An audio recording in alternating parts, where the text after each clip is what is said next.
L'invité politique sur Radio Classique et Public Sénat. Bonjour Henri Guénaud, bonjour Perrine. Bonjour. Bienvenue donc sur l'antenne de Radio Classique et de Public Sénat, cette conférence environnementale. Elle vous inspire d'abord, avant qu'on entre dans le détail du gaz de schiste et des grandes conversations qui agitent quand même beaucoup la presse ce matin, ça vous inspire quoi? J'ai l'impression qu'on meuble le vide de la politique du gouvernement par ce genre de manifestations. Le Grenelle de l'environnement, c'était quelque chose de sérieux. C'est-à-dire que pendant des semaines, des mois, on a réuni tout le monde, je dis bien tout le monde, c'est-à-dire les électriciens, les producteurs, les écologistes, les associations, enfin tout le monde était là. Là, on regarde d'un côté, voilà, on regarde qu'un côté. Il n'y a pas EDF, il n'y a pas Areva, il n'y a pas Total. Non, il n'y a pas les. Bon, voilà, donc c'est univoque, unilatéral. C'est pas une discussion, c'est pas un débat, c'est pas un échange. On sert une clientèle. Voilà, voilà comment moi je le ressens. On verra bien ce qu'il en sort. Après, il y a des vraies questions, oui, qui se posent. Il y a notre rapport au progrès. Je pense pas que ça va se régler dans une conférence de ce genre.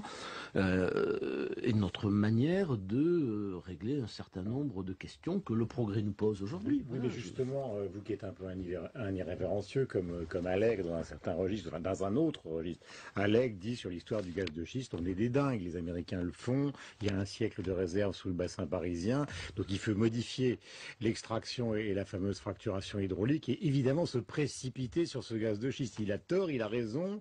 Non, mais il a raison sur le principe. Il faut exploiter cette ressource. Simplement, il faut savoir comment on l'exploite. Et ça, c'est une vraie question. C'est peut-être ma légère divergence avec lui. C'est que il faut pas non plus tout détruire, tout casser, simplement parce que il faut le plus vite possible aller épuiser une ressource de plus. Parce qu'il faut bien réfléchir à ce que nous allons faire. Non, il ne faut pas exclure d'exploiter cette ressource. Et en même temps, il faut le faire dans des conditions qui vont pas détruire tout notre environnement. Si c'est pour transformer la région parisienne en quelque chose qui ressemblera au champ de pétrole du Texas, non, je pense que ça c'est pas une bonne idée. Donc voilà, il faut trouver un équilibre, ça mérite d'être discuté. Mais Hollande et l'écologie, par exemple, vous avez l'impression que c'est un binôme qui fonctionne? Bon, écoute, il n'y a aucun binôme. Non, mais, oui, parce qu'il n'y a aucun binôme qui fonctionne. Il est tout écologiste, progressiste, etc. Il était pour la croissance, maintenant il est pour l'austérité. Enfin, j'ai l'impression qu'il s'en fiche. Voilà. Moi, j'ai le sentiment qu'il y a au fond aucun engagement chez Hollande, rien qui vienne vraiment du fond de lui-même, qui prenne à bras le corps. Voilà. En quoi croit-il? Que veut-il? Que veut-il réellement? J'ai écouté son intervention télévisée l'autre jour, et c'était point par point le contraire de tout ce qu'il nous a raconté pendant la campagne. Mais que veut-il? Qui est M. Hollande? Alors, Perrine Tarnaud, question. Alors, en matière d'environnement, on verra effectivement avec les dossiers. Autre dossier posé ce matin à la une de Libé. Je ne voulais pas dire que c'était pas un sujet, l'environnement. Oui. C'est un vrai sujet. À la une de Libé, est-ce qu'il faut ou non interdire le diesel? Ce sera incontournable, dit par exemple Jean-Marie Le Guen, qui est député PS de Paris, adjoint au maire de Paris. Moi, j'ai pas de réponse définitive à cette question. À force de tout interdire, ça devient quand même un peu, va finir par devenir un peu difficile de vivre. Mais le diesel pose des problèmes du point de vue de l'environnement, c'est vrai. Enfin, on commence toujours par cette question: faut-il interdire? Bon, non, je crois qu'on n'en est pas là.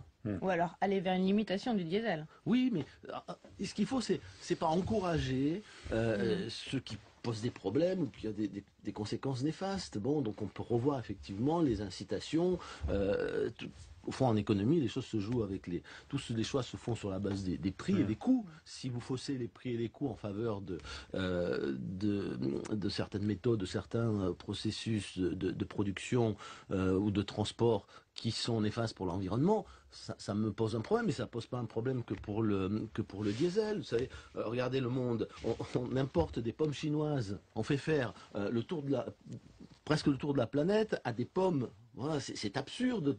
Pourquoi? Parce que le coût des transports ne reflète absolument pas les coûts réels. Bon, donc il y a des distorsions qu'il faut changer pour arrêter de marcher mais sur la tête. Mais l'idée qu'une taxe carbone pourrait ressortir mais sous une forme, moi, je vais pas, parce qu'actuellement tout le monde cherche de l'argent, vous le savez. Non, mais là c'était pas la taxe carbone. Le but c'était pas de trouver de l'argent. Le but de la taxe carbone c'était de rétablir un équilibre dans la concurrence entre ceux qui respectent les mais règles. ça ramène de l'argent quand même. Mais le but, ce serait que ça n'en ramène pas, c'est-à-dire que les autres se mettent aussi à respecter des règles et qu'on avance, qu'on progresse dans la sauvegarde écologique du monde. Bon, c'était ça le but. En attendant, effectivement, ça peut rapporter un peu, mais c'est pas le but. Hein. Le but, c'est de supprimer une distorsion de concurrence qui nous coûte très Ça, cher. c'est pour le palais, mais est-ce que vous croyez que dans les arrière-pensées de Hollande, il y a ça qui pourrait revenir ou pas du tout? Mais je sais pas, comme je ne sais pas ce qu'il y a. Mais pas l'air d'un grand spécialiste des arrière-pensées de Mais non, Hollande. mais parce que je vois pas ce qu'est sa pensée, encore moins ce que sont ses arrière-pensées. Je ne suis pas sûr qu'il est ni l'un ni l'autre, hélas. En tout cas, moi, je ne m'y retrouve pas, donc je ne peux pas. Perrine. Allez, la campagne pour la présidence de l'UMP. Vous êtes candidat et vous êtes le seul à avoir soutenu la demande de report du dépôt des signatures de Nathalie Kosciusko-Morizet. Est-ce que vous craignez que donc le débat se réduise à l'UMP au seul duel Jean-François Copé, François Fillon? On s'achemine en tout cas vers quelque chose de ce genre. On verra ce qu'on aura réuni comme parrainage d'ici là. Mais d'ores et déjà, c'est un exercice raté. Voilà, c'est un exercice raté. L'UMP sortira forcément affaibli de cette campagne. Je ne sais pas si elle sera affaiblie, mais en tout cas, l'exemple donné n'est pas bon. On me dirait les autres sont pas mieux, ils sont même pires. Mais c'est pas une raison. Quand on est un parti politique, on doit être exemplaire du point de vue de la démocratie. Exemplaire. Nous ne le sommes pas. Nous ne le sommes pas parce que les statuts qui ont été faits il y a 10 ans sont absurdes, pour ne pas dire débiles. Tout le monde le dit. Voilà, mais tout le monde le dit. Mais pour les changer, il faut un congrès. Bon, donc Il y en a eu depuis 10 ans des congrès de l'UMP. Oui, non mais. Depuis 10 ans, cette procédure n'a jamais été utilisée, donc personne ne faisait attention à ce qu'il y avait dedans. Bon, et maintenant, on ne peut pas faire le congrès avant le congrès. Bon, donc on ne peut pas les changer. Mais on aurait pu, malgré tout, organiser les choses différemment. Bon, on les a organisées de façon un peu désordonnée. Il y a beaucoup d'irrégularités. Il y a des gens qui trichent. Il y a des fédérations.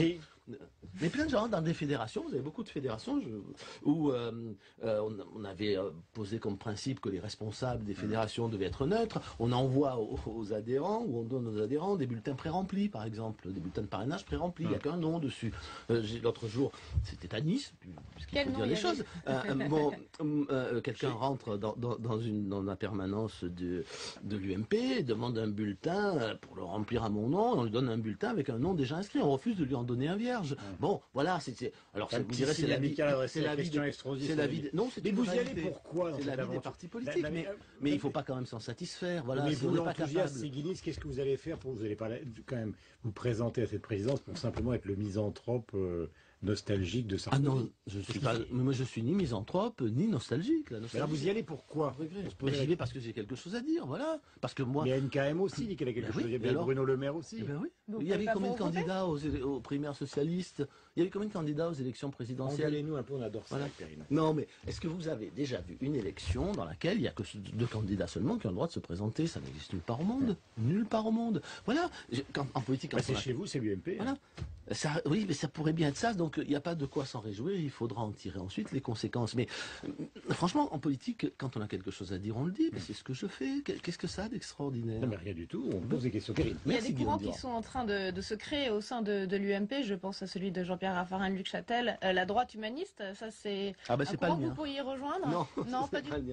Non, c'est pas le mien. Moi, ma sensibilité à moi, je l'ai dit d'ailleurs, c'était aussi une des raisons de ma candidature, c'est le gaullisme. Bon, longtemps. Vous allez créer votre courant? Longtemps, nous verrons. On est en train de réfléchir avec d'autres, mais moi, ce que je veux, c'est qu'il y ait plus de gaullisme à l'UMP. Je dis pas qu'il faut pas qu'il y ait d'humanisme, de centrisme, de libéralisme, tout ce qu'on voudra, mais voilà, j'aimerais qu'il y ait plus de gaullisme. Moi, c'est la raison de mon engagement en politique. C'est là justement donc parce que finalement, Fillon, qui était séguiniste comme vous, Premier ministre de Nicolas Sarkozy, donc proche de l'ancien président comme vous, c'est peut-être celui avec qui vous avez les relations les plus, disons, distancées. Ça, je vous laisse le... Voilà. Non, mais les choses sont très simples. Moi, j'ai beaucoup d'amitié pour François Fillon, beaucoup de respect. Je le connais depuis... Non, mais je le connais depuis très longtemps. Voilà. C'est le même que vous, en vainqueur.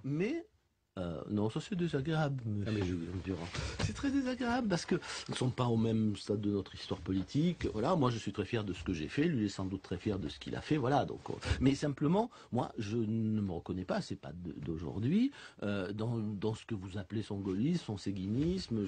Voilà, je pense qu'on n'a pas on a beaucoup de points communs, mais on n'a pas tout à fait la même conception de la politique, de l'État, de la nation et de la République. Qu'est-ce qui cloche chez François Fillon, puisque finalement c'est le vainqueur potentiel de cette aventure, si c'en est une. Qu'est-ce qui cloche d'après vous?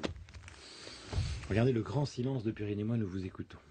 Non, mais je ne vais pas vous faire. Moi, je suis pas. Je ne suis pas là, surtout au stade de la pré-campagne. Après, si je suis élu, si j'ai mes parrainages, on fera une vraie campagne. Bon. Mais je trouve qu'il y a quelque chose de désastreux à débattre d'une façon aussi nette avec ses propres amis, quand le rôle de l'opposition, c'est d'abord de débattre avec la majorité. Bon. Voilà, simplement, je ne me reconnais pas. Voilà, je pense que sur l'économie, sur la nation, sur la République, je pense qu'il est beaucoup plus fédéraliste que moi. Il n'a pas le même rapport à l'État. Voilà, c'est tout. Donc nous avons des sujets de débat. Si je me reconnaissais pleinement, nous avons aussi des sujets d'accord, puisqu'on est dans la même famille politique. Et c'est vrai que Jean-François Copé aussi. Mais moi, est-ce que c'est vrai que dans le livre que vous allez sortir début octobre sur vos 5 années d'expérience à l'Élysée, vous les gratinez pas mal, François Fillon? Ah, je n'égratine personne puisque je ne parle. C'est pas un règlement de compte. Ah, pas du tout. Non. C'est pas du tout un règlement de compte et je ne parle de personne d'autre dans ma famille politique que de Nicolas Sarkozy et de moi-même. Alors, je parle aussi de Napoléon, du général de Gaulle, de Philippe Séguin, etc. Mais je ne cite personne. Après, si certains veulent se reconnaître dans certaines remarques, ça c'est leur problème. Mais je n'égratine personne. Ça n'est pas un livre de règlement de compte. Ça n'est pas le livre de Madame Bachelot. Voilà, c'est un témoignage, une méditation sur la politique et le pouvoir à travers une expérience humaine. C'est un bilan aussi du quinquennat de Nicolas Sarkozy? C'est pas tout à fait un bilan, c'est un qui explique plutôt ce que nous avons voulu faire, voilà. Aussi, et quelles sont que moi j'en tire. Mais l'aboutissement. Donc vous verrez, attendez d'avoir le livre et moi je serai ravi de venir en rediscuter avec vous. Mais nous le ferons. Mais la question qui souvent est posée, par exemple, qui a été posée par Bachelot, puis tout le monde lui est tombé dessus après, c'était quand même se demander pourquoi, puisque vous soutenez que c'était la bonne politique, vous avez perdu. Parce que dans toutes les démocraties où un camp perd, ils réfléchissent. Donc alors d'abord, il y a beaucoup de gens qui ont perdu dans l'histoire politique. Vous savez, Churchill a gagné la guerre et perdu les élections. Le général de Gaulle, il est parti en 69. Et pourquoi? Parce qu'il avait fait une mauvaise politique. Je trouve qu'il en avait fait une excellente et qu'on n'en a jamais fait de meilleure dans l'histoire de France au XXe siècle. Bon. Donc, comme Churchill, comme de Gaulle, Sarkozy va revenir. En 69, il est pas revenu. Non, en 69, non, mais je parle de Churchill. Churchill est revenu. Ça n'a pas été forcément, d'ailleurs, il était un peu vieux quand il est revenu. Mais je n'en sais rien, ça dépendra des circonstances de l'histoire. Quand De Gaulle est parti en 46, il pensait qu'il reviendrait 6 mois après, et il est revenu miraculeusement à un moment où plus personne n'y croyait, en 58, parce que les circonstances ont été ce qu'elles étaient. Bon. Dernière question, Perrine. François Fillon n'a pas réussi à convaincre l'opinion après son émission dimanche dernier sur TF1, sa chute de popularité continue. C'est François Hollande, pardon, excusez-moi. Et pour la première fois, les opinions défavorables prennent même le dessus. Est-ce que ça vous inquiète, une telle défiance vis-à-vis du politique et du pouvoir en place? Mais on paye le prix aussi du comportement de certains politiques. D'abord, les choses vont plus vite et il y a la crise. Donc la crise est effectivement un accélérateur de déception. Mais le problème de François Hollande, si ça va aussi vite, c'est parce que cette élection s'est construite sur un énorme mensonge. Bon, voilà, comme on l'avait peut-être jamais osé auparavant. Il disait, bon, si ça va pas, c'est parce que il y a Sarkozy. Enlever Sarkozy, tout ira mieux. Bon, Sarkozy est parti, tout va plus mal. Bon. Il disait, il n'y a pas de problème. Moi, je vais faire de la croissance. Maintenant, il fait de l'austérité. Il n'y a pas de problème du coût du travail. Maintenant, il y en a un. Le traité européen était soi-disant un abandon de souveraineté. Maintenant, ça l'est plus. Voilà, je veux dire que en 4 mois à faire un tel tête à queue, effectivement, ça ne renforce pas la crédibilité du politique. C'est tout. Mitterrand avait mis plus de 2 ans pour faire un tête à queue pareil. Vous allez voir, on va avoir après un président, un candidat soi-disant progressiste, on va avoir la pire politique d'austérité depuis 50 ans. Bon.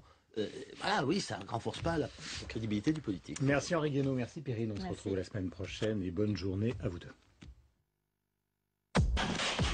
Business Affaires. Bienvenue dans Business Affaires. On ne présente plus la marque Nissan et je reçois aujourd'hui